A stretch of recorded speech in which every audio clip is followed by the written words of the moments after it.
Tidak sah suatu akad yang dilakukan oleh anak kecil yang belum mumayyiz, orang gila dan lainnya.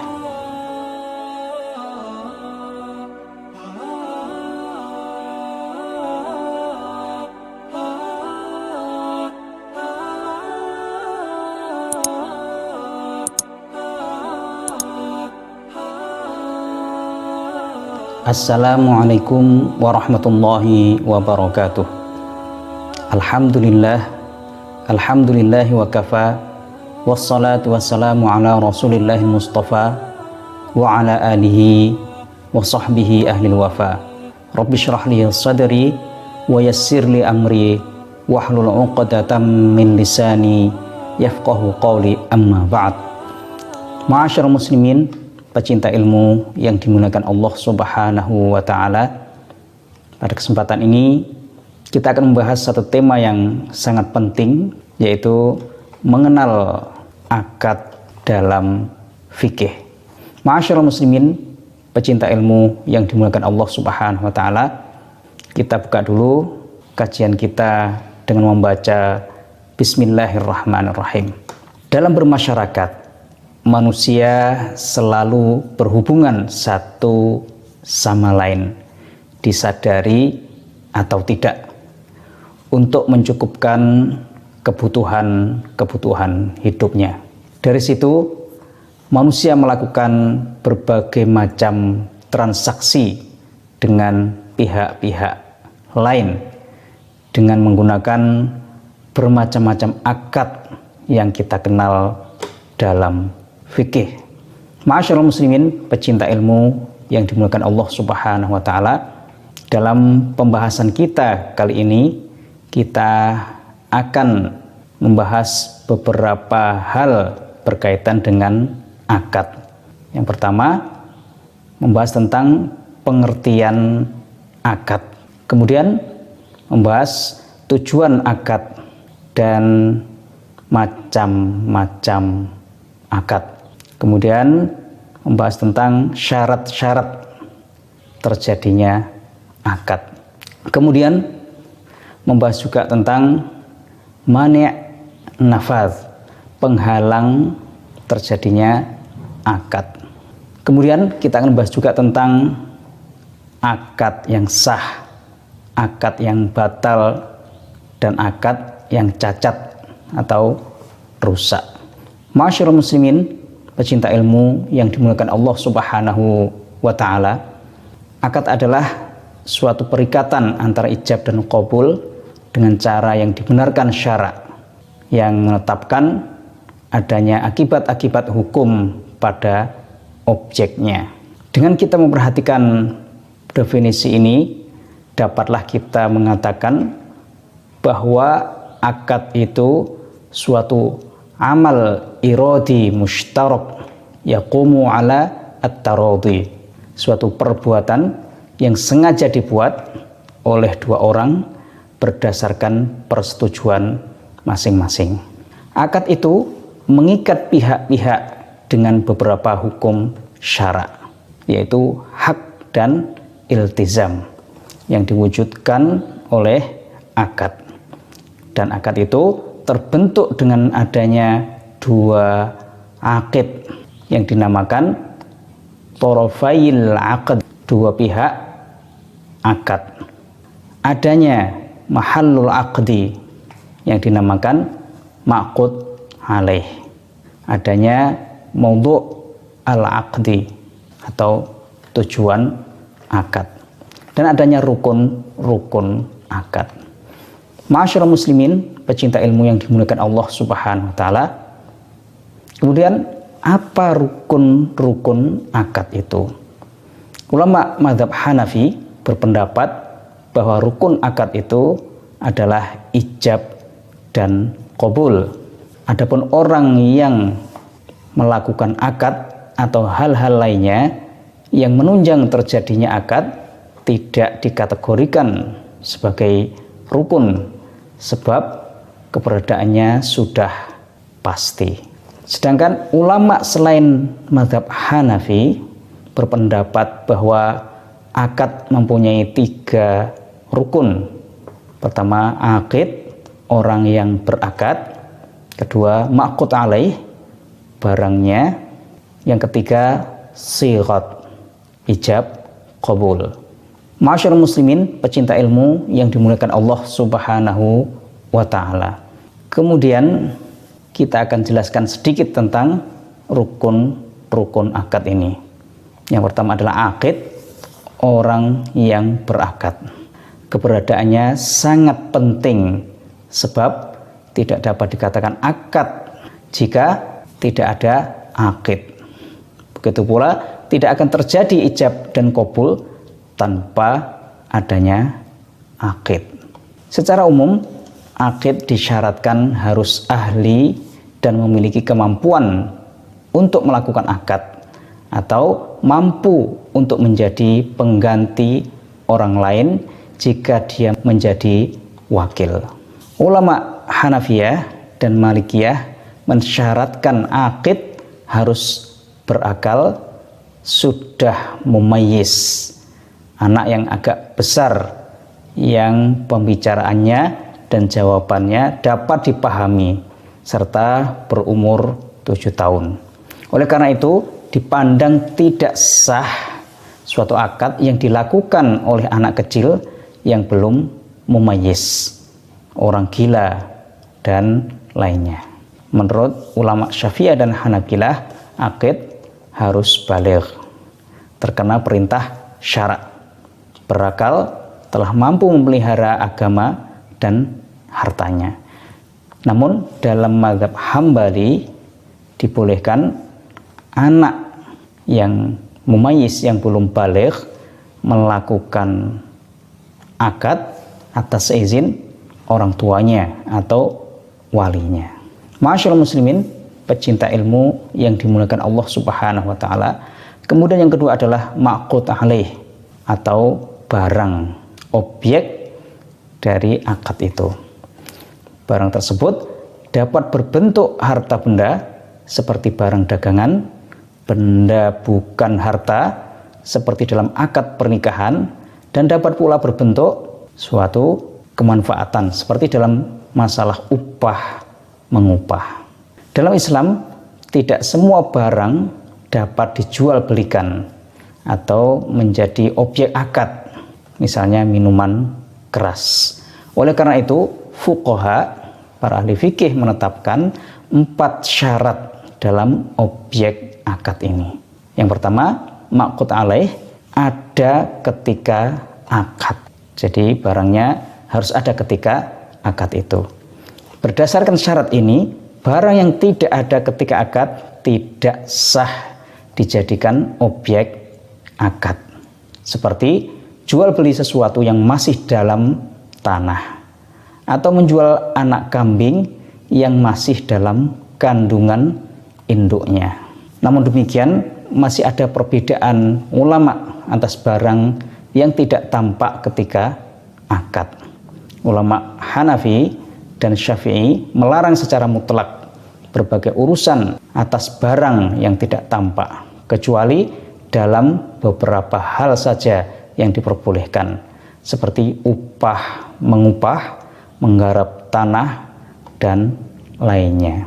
Tetapi menurut ulama mazhab Maliki, mereka hanya menetapkan pada akad yang sifatnya saling menyerahkan dalam urusan harta, seperti jual beli.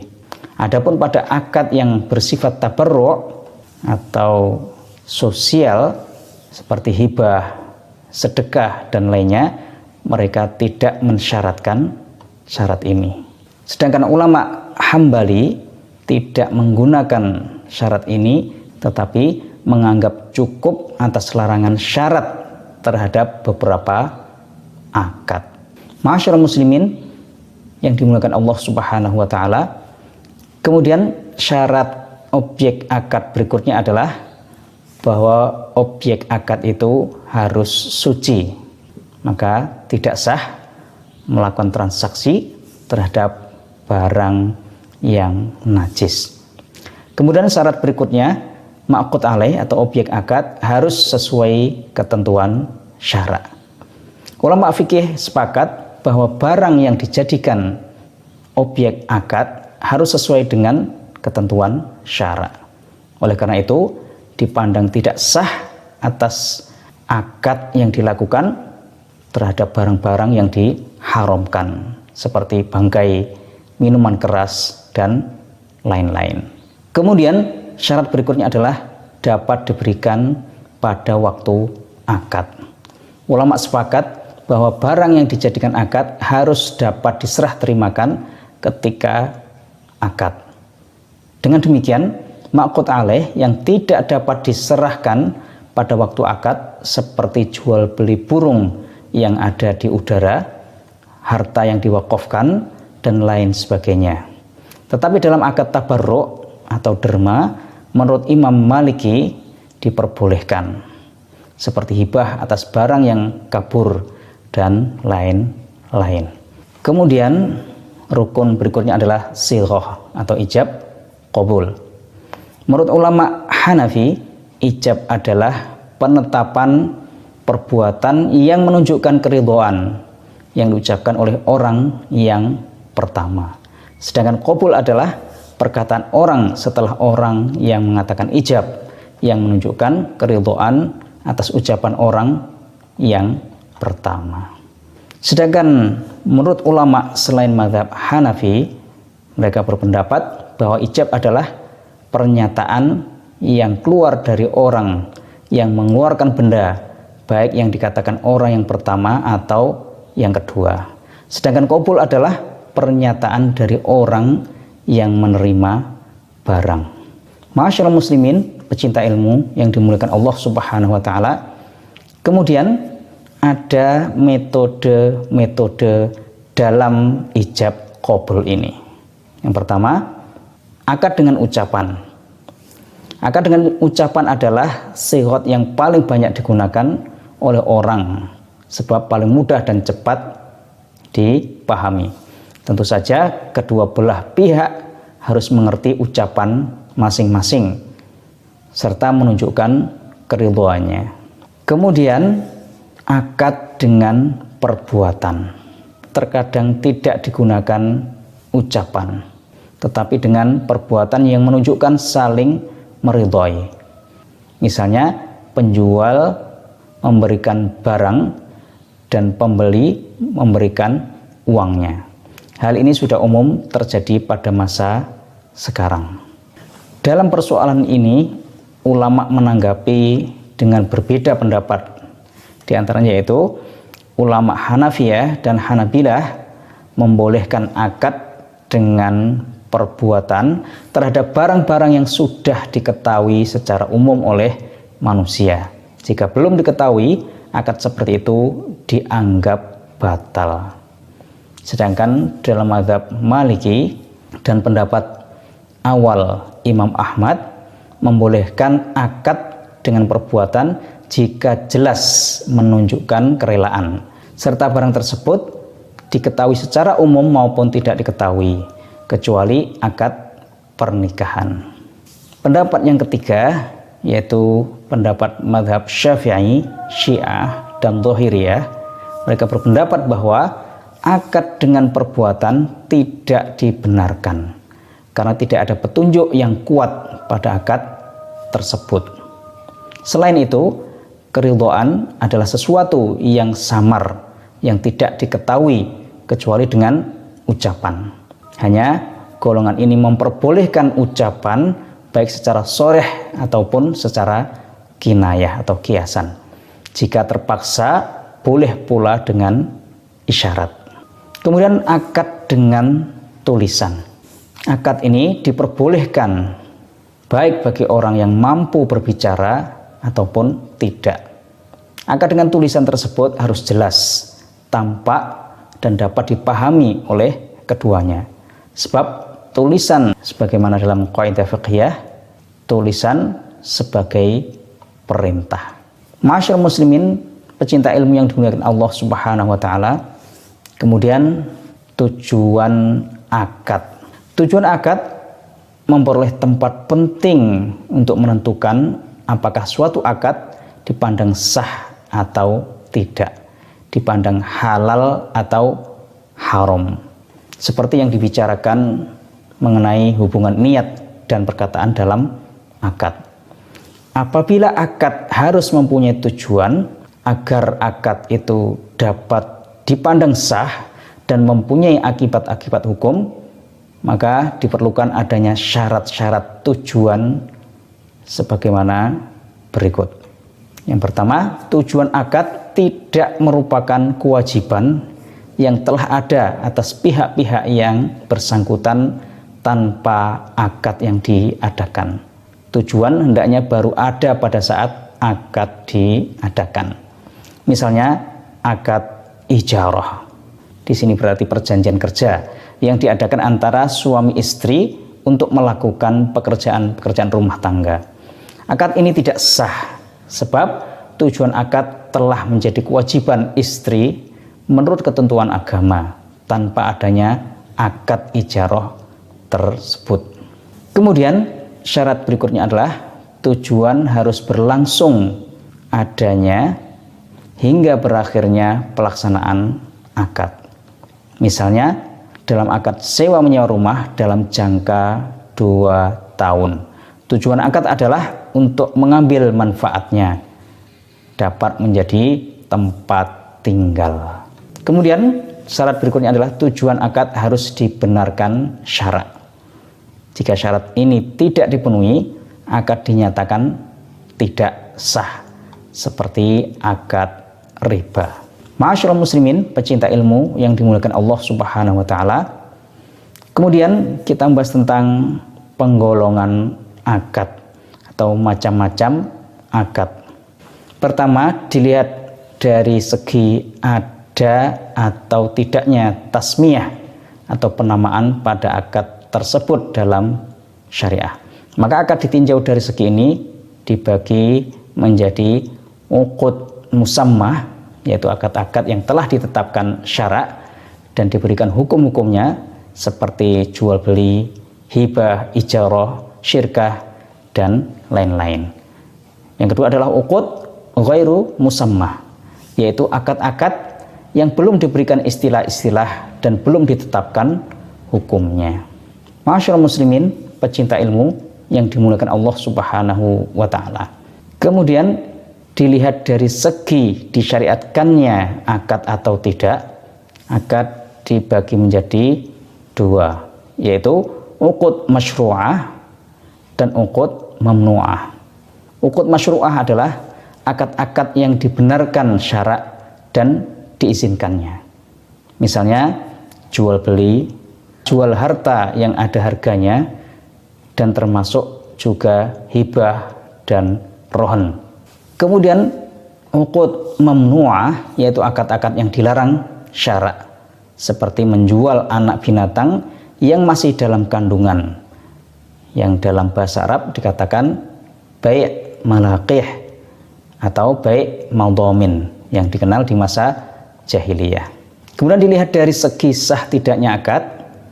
Akad dibagi menjadi uqud sahihah, yaitu akad yang cukup syaratnya, baik syarat-syarat yang bersifat umum maupun syarat-syarat yang khusus, baik pada pokoknya maupun pada cabang-cabangnya.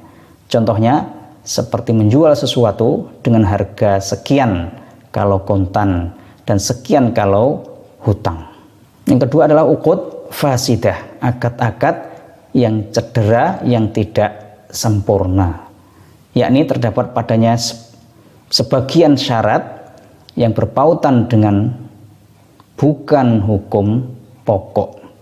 Umpamanya menjual sesuatu dengan harga yang tertentu tetapi ditangguhkan masa pembayarannya kepada masa yang tidak ditentukan.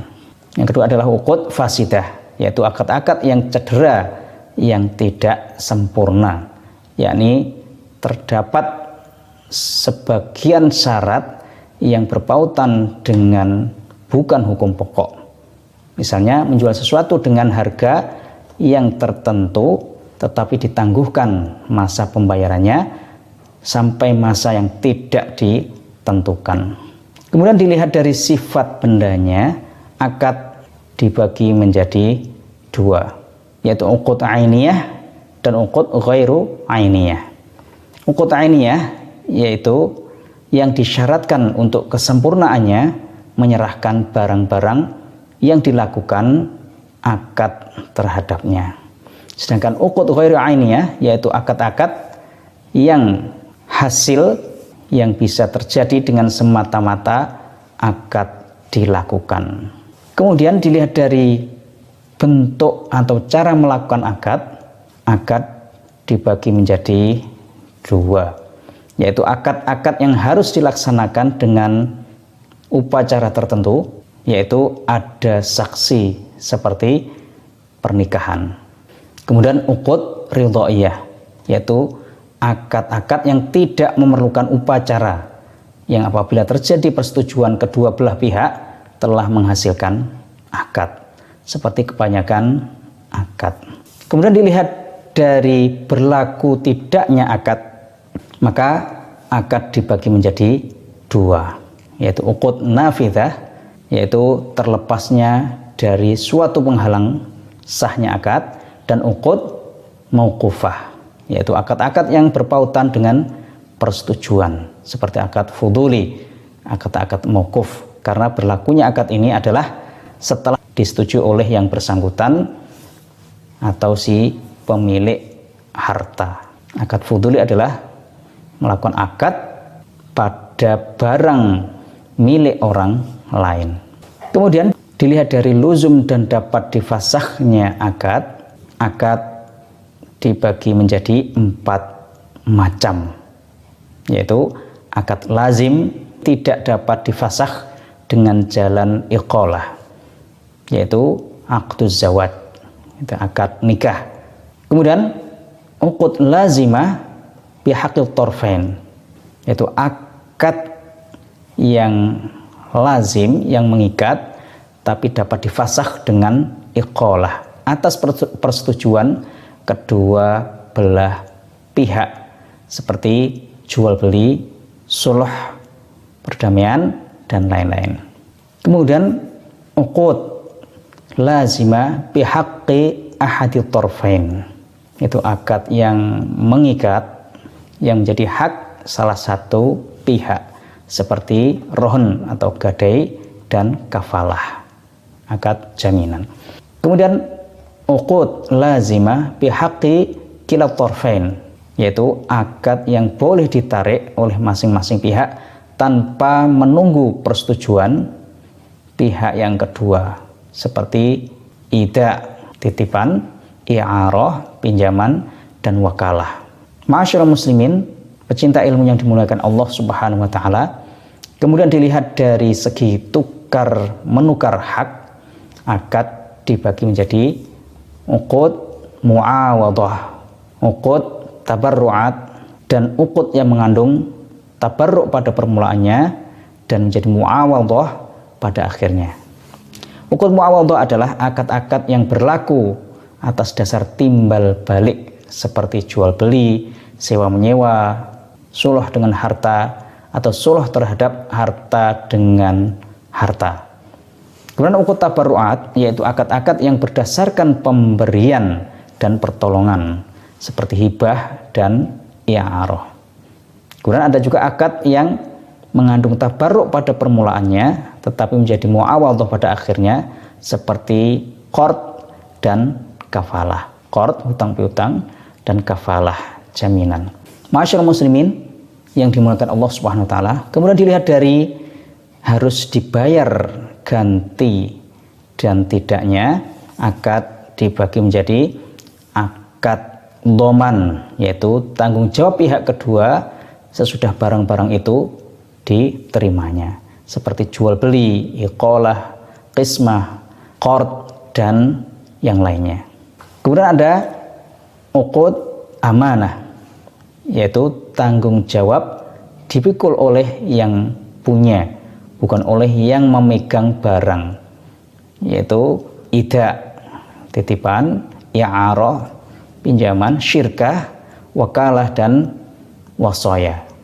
Kemudian akad-akad yang dipengaruhi oleh beberapa unsur, dari segi yang mengharuskan dhaman, dari segi lain merupakan amanah, yaitu ijarah, rohn, suluh anil mal bil manfaah.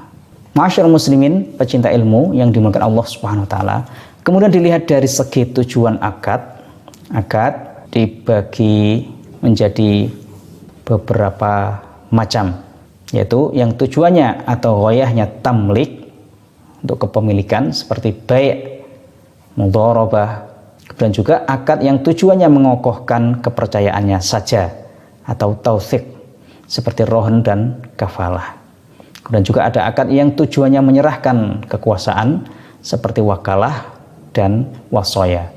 Kemudian ada akad yang tujuannya pemeliharaan, yaitu akdul ida, titipan. Masyaallah muslimin, pecinta ilmu yang dimuliakan Allah Subhanahu wa taala.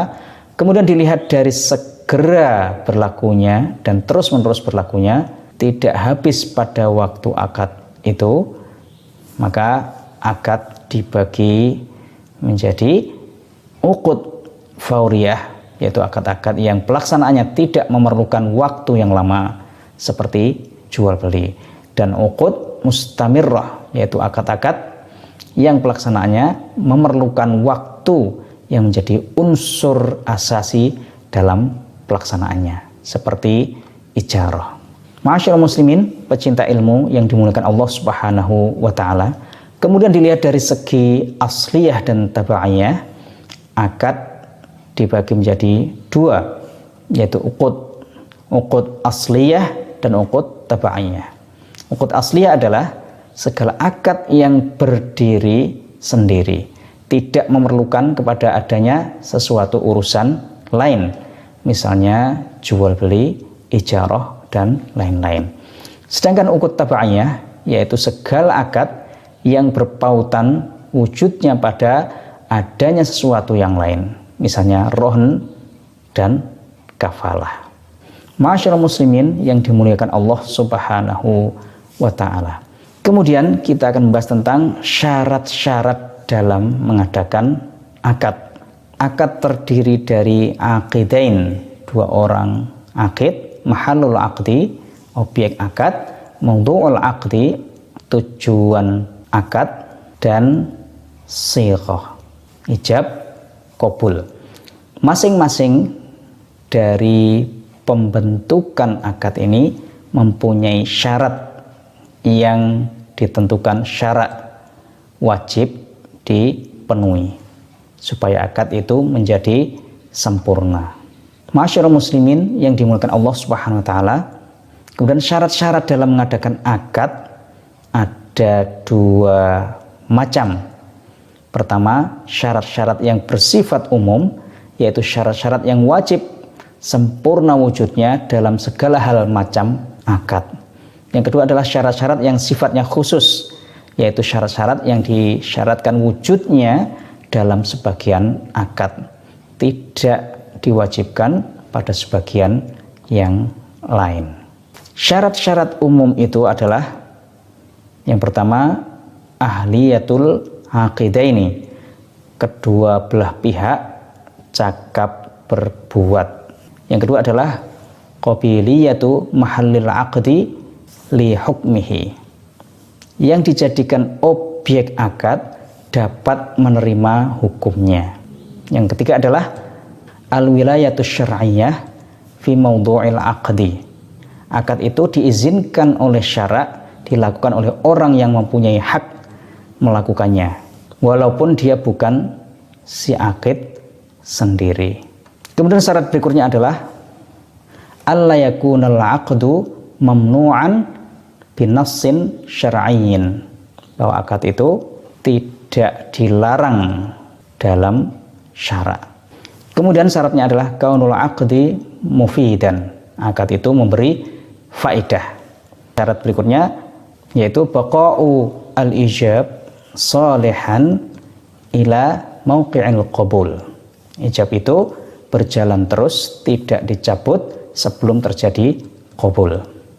Kemudian ittihadu majlisil aqdi, bertemu di majlis akad. Masyarul muslimin yang dimuliakan Allah Subhanahu wa taala. Kemudian pembahasan berikutnya adalah tentang mani' an-nafadz, penghalang dalam akad. Mani' an-nafadz banyak macamnya. Namun dapat kita kembalikan kepada dua hal, yaitu ikrah atau paksaan dan hakul ghair, hak orang lain. Hakul ghair mempunyai tiga keadaan. Yang pertama, hakul ghair, akad yang berpautan dengan benda, seperti menjual milik orang lain.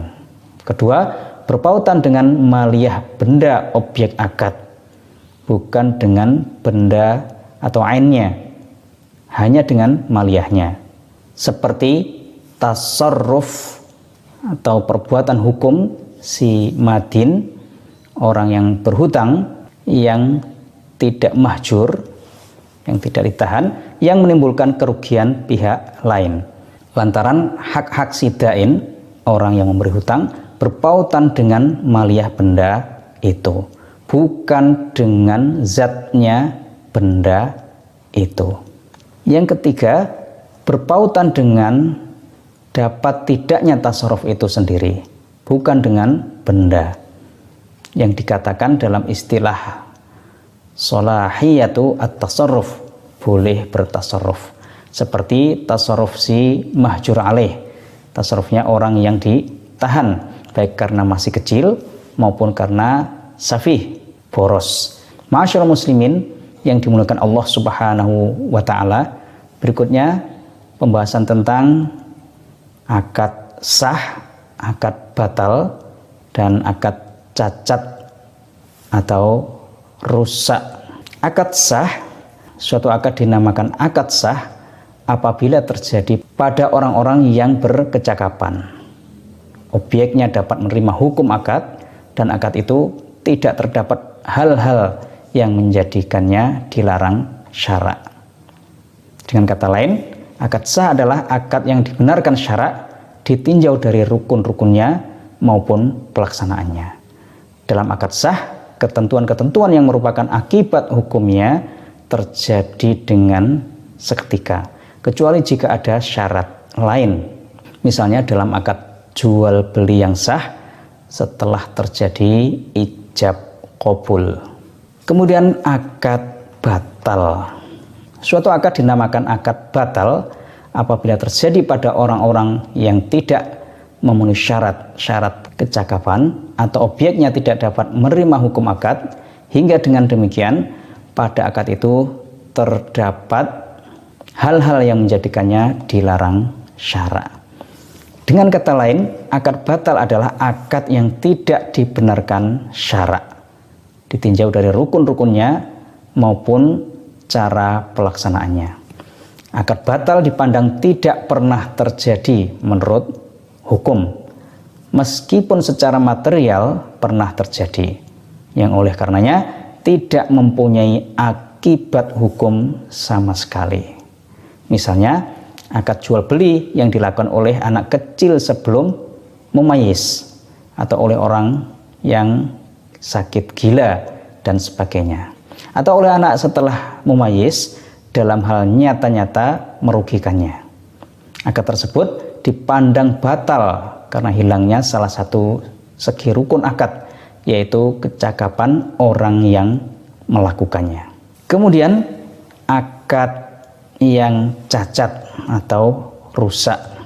Yang dimaksud dengan cacat pada akad adalah hal-hal yang merusak terjadinya akad karena tidak terpenuhinya unsur sukarela antara pihak-pihak yang bersangkutan. Hal-hal yang dipandang merusak terjadinya akad adalah paksaan, kekeliruan, penipuan atau pemalsuan dan tipu muslihat. Dalam hal ini para ulama berbeda pendapat tentang pembagian akad itu sah dan batal atau sah, batal, dan rusak. Jumhur ulama hanya membagi menjadi akad sah dan akad batal. Akad rusak atau fasid dan akad batal dianggap sama menurut jumhur ulama. Sedangkan dalam mazhab Hanafi mereka membedakan menjadi 3, yaitu akad sah, batal, dan cacat atau rusak atau fasid. Jadi ada perbedaan pendapat antara jumhur ulama dengan mazhab Hanafi. Ma'asyiral muslimin, pecinta ilmu yang dimuliakan Allah Subhanahu wa taala. Demikian pembahasan kita tentang pengenalan akad dalam fikih Islam. Mudah-mudahan bermanfaat. Wabillahi taufiq. Wassalamualaikum warahmatullahi wabarakatuh.